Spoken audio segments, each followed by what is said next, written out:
आज ना मी नेमकेच ऑफिसवरून आले होते आणि काय सांगू तुम्हाला, मी एवढी भिजले होते ना, तर काही विचारूच नका बरं का. म्हणजे मी ऑफिसवरून पाऊस नसतानाच निघले होते, पण मध्येच पाऊस लागला. मग मी कुठेच न थांबता डिरेक्टली घर गाठायचा विचार केला आणि एवढी सगळी भिजून गेले होते आणि केस वगैरे मी बांधले नव्हते, त्यामुळे माझे केस पण पूर्णपणे भिजले होते.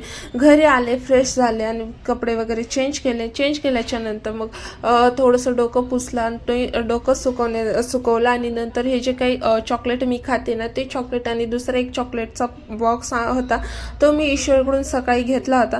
केस बऱ्यापैकी सुकलेले होते, पण अजून काही पूर्णपणे 100% सुकले नव्हते, म्हणून मग खाली मोकळेच बांधले होते, जेणेकरून ते आपोआप नैसर्गिकरित्या सुकून जातील असा माझा विचार होता. वरती बांधले तर तसाच कुपट वासेल.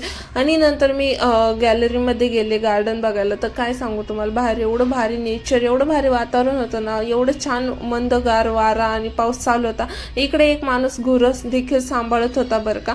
आणि नंतर जे काही दिवसभराचे कपडे आहेत ना, बाहेर पावसामुळे आणि वाऱ्यामुळे बिलकुल सुकत नाहीत, त्यामुळे मग मी रात्रभर फॅन चालू करून एक रश्शी बांधलेल्या, 2 रश्श्या अशा मी बांधलेल्या, ते रोज मी घरात तिथे फॅन खाली कपडे सुकव घालते. आणि नंतर आले मी किचनमध्ये. तर किचनमध्ये मला स्वयंपाक करायचा होता, तर छान भाकरी वगैरे केली, छोले भटुरेची भाजी केली, भात केला आणि मस्त जेवण वगैरे बनवल्यानंतर ना लगेच किचन क्लीन करायचा तर मी प्रयत्न करत असते, कारण नंतर लगेच कंटाळा येतो.